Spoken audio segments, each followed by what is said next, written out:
na mbele yangu niko na mchungaji wa Simba Sports Club. Heri. Mungu ni mwema sana. Sema upo lakini. Mungu ni mwaminifu. Tunamshukuru Mungu sana. Mambo ni bulbul. Mambo ni raha kwa kwenda mbele. Bwana, mnyama anazidi kudakata kwenye sajili na kandarasi mbalimbali kuelekea msimu ujao. Nathaniel Chilambo, mali mpya ndani ya viunga vya wekundu wa Msimbazi Simba Sports Club. Ni usajili wa kidigitali wanaita. Usajili wa kidigitali.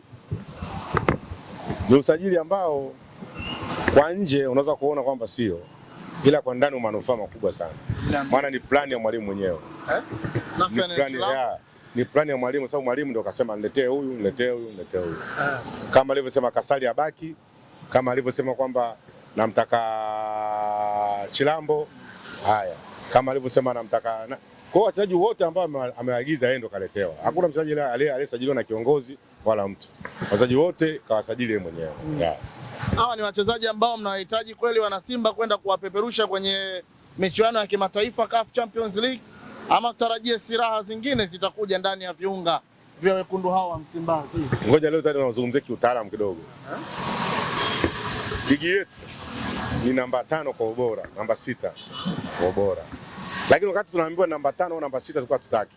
Sisi tulikuwa tunajikataa. Kinachoangaliwa kitu kingine kigezo ni kwamba foreigner waliotoka nchi mbalimbali wanacheza kwenye ligi yetu, ambao vile vile wana viwango vikubwa. Umeelewa? Kwa hiyo ukimchukua Chilambo, umeelewa? Au Kevin Nation, ukamchukua kwenye timu yako, anakupa kitu kwa sababu tayari kakutana na maforeigner ambao wametoka nchi tofauti. Kwa hiyo hana ile oga, hana ile wasiwasi, hana ile kuhamaki, lazima atakupa kitu tu kwenye timu yako, msajili mchezaji ambaye ni Mtanzania ambaye tayari amecheza kwenye ligi ya Tanzania. Sio, unaelewa eneo hilo? Kwa hiyo leo ukimchukua Kevin National kamleta Simba, ukamchukua Chilambo kamleta Simba, hakuna atakachoshangaa, ni yale wakati yuko Pamba. So Pamba pale ulikuwa na professional wengi tu. Umeelewa? Na akacheza na Simba, akacheza na Yanga. Kwa hiyo kitu gani ambacho kitakuwa kinamsumbua? Kwa hiyo sasa Watanzania wana ile tabia ile ya zamani mpaka leo haijatoka kwamba mchezaji lazima atoke Ivory Coast. Atoke Ivory Coast, atoke Nigeria, atoke Kameruni, wanasema naam tumepata mchezaji. Kumbe kuna mchezaji yeye yuko na Mungu tu. Ni bonge la mchezaji. Kumbe mchezaji anatoka Kagera Sugar tu. Bonge la mchezaji. Tunaanza kuprove kwa nani? Tunaanza kuprove kwa Kibabage. Tunaanza kuprove kwa Kagoma. Pasema ni mwalimu. Umeelewa? Mpaka kaenda Wydad na amerudi. Na nikwambie kwa dunia leo hamna striker kama yule. Hamna striker kama Sema ni mwalimu. Dunia leo? Hakuna striker kama Sema ni mwalimu. Yaani ujue hii inataka ufundi sana. Ndio maana mwalimu wa Simba mimi namkubali sana, ni mwalimu mkubwa sana. Alimchungulia hivi akasema huyu nataka niendelee kwa naye. Ila aongezewe nini? Aongezewe mtu. Ni mtu ambaye akamsaidia sana Steve Becker mechi za mwisho. Yaani kipindi cha raundi ya pili au kipindi cha pili kamsaidia sana yule bwana. Kwa hiyo ni mtu ambaye ametamani kuwa naye. Kipa wa Simba. Watu wanamtaka keep unaita nani? Pipi Kamara sijui. No, Kamara. Lakini je, ukimwangalia ndani ya Simba alisaidia Simba nini? Sababu watu wanaenda kwa takwimu. Kubaki kwako ulisaidia Simba kitu gani?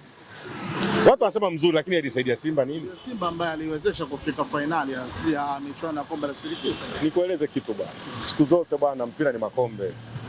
Leo hadisu Argentina, leo anahadisiwa nani? Spain. Umeona bwana?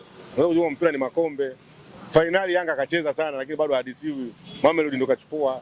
Simba kacheza finali sana lakini kachukua nani? Berkane. Kwa hiyo ubingwa ndo kila kitu. Kuchukua ubingwa ndo inasema kwamba ndo umefikia utopu wa mpira wa miguu. Si issue kusema eti mimi mtufanye kanisaidia hivi. Kombe. Kasari kaleta kombe la Jamhuri ya Muungano wa Tanzania. Kasari kaleta kombe ambalo tulipoteza miaka 4 iliyopita. Kalileta yake kipa. Hata katika leo kaambiwa haya, chagua kipa mzuri ili upate max. Ukimchagua tu Kamara umefeli. Huyu kombe ameleta nini? Huyu kaleta kombe, kaleta hivi. Ndio fact ya mpira. Kwa hiyo leo hii mwalimu wa Simba kitu ambacho alichofanya kumbakisha mwalimu. Nani mwalimu? Kumbakisha Sema ni mwalimu. Aliona mbali, kumbakisha kipa wa Simba aliona mbali. Sasa Simba haijameguka. Simba ni ile ile. Kwa mwalimu ataishia pale, ataanzia pale alipoishia. Umeona? Pale kwenye finali alipoishia. Alipoishia. Ndipo atakwenda kufikia ramani zake. Hata wale wasajili hawataanza. Hataanza. Kina Kevin Nash. Wote wataanza. Ataanza na hao ambao tayari washaingia kwenye mfumo. Hao wataanza kuingiza taratibu wazoe nini? Mfumo wake. Sio, umeelewa? Ndio maana unakuta mwalimu wa Simba kitu alichofanya safari hii ametafuta wachezaji wachache. Umeona? Simba imeenea kila kona. Simba inaburudisha. Yanga wenzetu wanachofanya wao wanaenda kuanza upya kwa sababu wanaacha karibu 7 wa maforena. Sisi tunaongezea tu aliyetoka Simba nani? Ile first 11 hakuna aliyetoka. Kibisawala bado yupo. Aura bado yupo. Lebase bado yupo. Chama bado yupo. Sema ni Mwalimu bado yupo. Kagoma bado yupo. Uone kwamba watu watateseka sana. Sasa leo National unamuongezea. Bado hajaka vizuri unamuongezea na Chilambo. Bado hajaka vizuri unamuongea na Peter Shalule. Peter Shalule sijui. Peter Shalule. Unamuongeza. Unafichua kodi kumbe. Simba. Na Mzanzibari naye anaongezwa. Haya. Sasa unakuta sasa mwalimu atakuwa anapata tabu jinsi ya kupanga timu. Peter Shalule ni mnyama. Hiyo habari za kuuliza tena hizo. Sasa niambia kwa Simba hii itakuwa vipi? Anaenda mpaka half time dakika 87 inabidi aingie mwalimu. Mwalimu naye anakuja na goli lake. Umeona Simba hiyo? Sababu jamaa ana tabia moja kushangilia na kushangilia kwenye bendera kule, alafu kachomekea. Ndio. Simba watapata raha mwaka huu.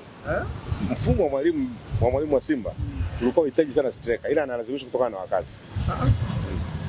Kwa sababu ligi utakaendesha bila striker. Na timu ilikuwa inashinda. Mfumo ule ni hatari. Mfumo ule ili ujue hivyo waulize Yanga watakueleza. Waulize mabeki wa Yanga watakwambia ule mfumo ule ni hatari. Ndani ya dakika 10 Yanga kala chuma 2. Umeona baba? Kila saa watu hawa hapa. Libasi akaingia, Oura akaingia. Wote wanaingia katikati. Alafu Kibisawala bado anazipigeza pembeni. Bado Chama anafinya. Anakupa wewe unachotaka. Kwa sababu Chama anachofanya yeye, anafinya anakupa unachotaka wewe. Wewe hujanielewa bana. Chama tabia yake anafinya, anakupa unachotaka wewe. Mzee anazeka na utamu wake Chama. Acha kabisa wewe. Anafinya, anakupa unachotaka wewe. Akupe ya pembeni, akupe ya winga, akupe ya katikati, bwana maliza. Mzee wa assist. Yule bwana achana naye. Chama. Alafu ukatokea tena kuna mpangilio ulipendeza sana kwenye ligi yetu kati ya Kibisawala na Chama. Chama ana dash kama anaenda, alafu anatulia. Mbona bana? Kibisawala haendi kwa sababu sitakuwa offside. Alafu anatanguliza ule mpira sasa. Chama sana anajua ana speed, anamwambia haya anaenda bana. Ambao kazi yao kuikandia Simba tu. Yaani Simba ni mbovu tu. Kuikandia. Hao ndio sasa hivi tunataka tudili nao. Pili, kuna watu wanajifanya Simba lakini sio Simba, wapo. Wanavaja za Simba hizi lakini sio Simba. Wao wakikaa ni kuikandia Simba tu mwanzo mwisho. Hao nao inabidi tudili nao. Hiyo ni mbili hiyo. Tatu, kuna watu ndani ya Simba wanajifanya watu ndani ya Simba wanafanya Simba lakini wanaiua Simba sichukua ubingwa. Wapo. Na tukiendelea tutawataja mmoja baada ya mwingine. Hii dunia ijue watu hawajui kwamba wana tabia gani. Hiyo ni ngapi hiyo? Na kuna watu wanajifanya mainfluencer wa Simba lakini waitakia mema Simba. Tena wanajiita mainfluencer wa Simba lakini mioyo yao haiko na Simba, mioyo yao iko kwa maslahi. Hao mwisho wa siku tutawataja. Vitu vingapi umehesabu? Hebu anza kama unakumbuka mimi. Nimesema hivi, kuna watu wanajifanya kwamba wao ni watu wa Simba lakini sio watu wa Simba. Wanaihujumu Simba. Kuna watu wanavaa jezi za Simba, wanajifanya watu wa Simba lakini si watu wa Simba. Wanaihujumu Simba. Kuna mainfluencer wanajitaka sio mainfluencer, jina si la kigeni hilo. Mimi sijui influencer sio nini. Wanajitaka mainfluencer hao. Hao nao baadhi yao wanapenda kujifanya Simba lakini si Simba. Ni watu wa maslahi. Mbona unaelewa mpaka hivyo? Kwa watu wa design hiyo, muda unavyozidi kwenda tutawataja mmoja baada ya mwingine. Watu hawajue kwamba waitakii mema nini. Wewe wezekani ndugu yangu nimekwambia bwana Chapesa. Simba ikae miaka 5 bila kuchukua ubingwa. Miaka hii haiwezekani. Wanasema na makani tena. Ndio umeona sasa. Kwao kiendelea kuwepo, makani tena itaendelea. Wewe unaelewa kitu? Kwa hao watu lazima tupambane nao. Wewe leo pata picha. Walioambia Yanga wasiingie kwenye vyumba nani? Kwa nini Yanga waende nyumba 4? Unajua kuna sana mimi tujiulize. Hao wameenda nyumba ya 4. Kwa nini waende? Kwa nini wasiingie uwanjani? Kuna nini? Mbona mechi zingine wanaingia kuna huko wanakataa kwenda? Maana kuna watu wa Simba wameenda wamewatonya msiingie. Sasa nyie Simba mnaweka nini? Bado unanielewa ninachokueleza hapa? Nishakuelewa. Yaani kuna watu wanawaambia hivi, msiingie kwenye hivyo vyumba. Sasa nini wasiingie, nyewe mmeweka nini? Basi tu inawezekana hakuna chochote. Basi tunatoa ufahamu ambao msiingie humo. Na bwana waingii. Wale wanajueje? Bwana hiyo ni ya 5 hiyo. Ya 6. Kuna watu ndani ya Simba inabidi wajitathmini. Simeelewa? Kuna watu ndani ya Simba wajitathmini. Maana kuna watu ndani ya Simba wanaweza kuwa wana nia njema lakini wakapigishwa shoti humo. Ili wewe uonekane si mwema. Sio, unaelewa mpaka hivyo? Umeelewa? Umemwona mwenyekiti yule wa Simba kafanya mambo makubwa sana ndani ya Simba. Lakini umeona baadaye walipokuja kumchafua. Walimtaja mpaka yeye Yanga. Mwenyekiti wa watu jamaa wewe. Mimi niko namuonea yule mzee huruma. Kwa sababu gani? Yule mzee alifikia hatua kama una roho nyepesi unajiuzuru. Kila kigeuka hakuna anemsemea mema. Kila kigeuka basi Simba ikifungwa yeye utafikiri hapa kaenda uwanjani. Bahati mbaya uwanjani kwa haendi mzee wa watu. Yeye ndio aondoke jamani, ndio kafungisha. Kwa hiyo ilifikia hatua mzee wa watu aliishi kipindi kigumu sana yule mzee wa watu. Sasa hizi picha hizi, unaona kwamba hizi picha hizi sio nzuri za kuchafuana, wanamchafua mzee wa watu yule kwa bila sababu yote. Timu imefeli kule, huyu anahusika nini? Alafu ikishinda sasa, mzee wa watu hataji. Ndio bwana, unaelewa mpaka hapo? Unaelewa vizuri. Kwa hiyo ndio vitu ambavyo ndani ya Simba inabidi msimu unaokuja tubadilike. Kuanzia washabiki na wanaojiita ma-influencer wabadilike. Tuwe na dhana ya Simba nguvu moja, pasiwe na ule utofauti wetu. Utofauti wetu unasababisha Yanga tumpe nafasi. Haya niambie, Yanga unajua walisema kwamba tutachukua simu miaka 10 back to back, unajua wakiwa msimu wangapi? Msimu wa pili. Kama unakumbuka, wanakuambia sisi tutachukua back to back miaka 10. Bwana wale jamaa kama Masiara, mwaka wa kwanza. Wa pili. Wa tatu. Jamaa wanatutania. Wa 4. Uongo. Wa 5. Hii ndio juzi ya 5 hiyo. Na wale mabwana walipokuwa na timing. Hawachezi wao michezo yao michezo kama 2 tu. Bas, shindeni mnavyoshinda huko. Wanawaacheni dakika kupiga mahesabu ya jioni. Na wale wa jamaa jinsi walivyokuwa wamejipanga. Wewe angalia mechi na TRA. Ile cabinet kaka iogope, ile bila kudhibitiwa ile cabinet. Wanaweza kachukua miaka 10. Lazima idhibitiwe ile cabinet. Ngoja unataka kudondoka lakini ngoja hizo mna msingi sana. Ile cabinet ile mimi. Bwana nani amshikilie hiyo kidogo sababu nataka nizungumzie ile cabinet. Ile cabinet ndugu yangu. Ile cabinet imetusumbua miaka 5. Ile cabinet imetusumbua miaka 5. Ndio anaumwa. Ile cabinet imetusumbua miaka mingapi? Miaka 5 cabinet ile. Ile inabidi idhibitiwe mapema. Bila kuidhibiti ubingwa utasikia kwenye bomba. Lazima idhibitiwe. Itadhibitiwa vipi? Tupate watu sahihi ambao wanaweza kushindana na wale watu.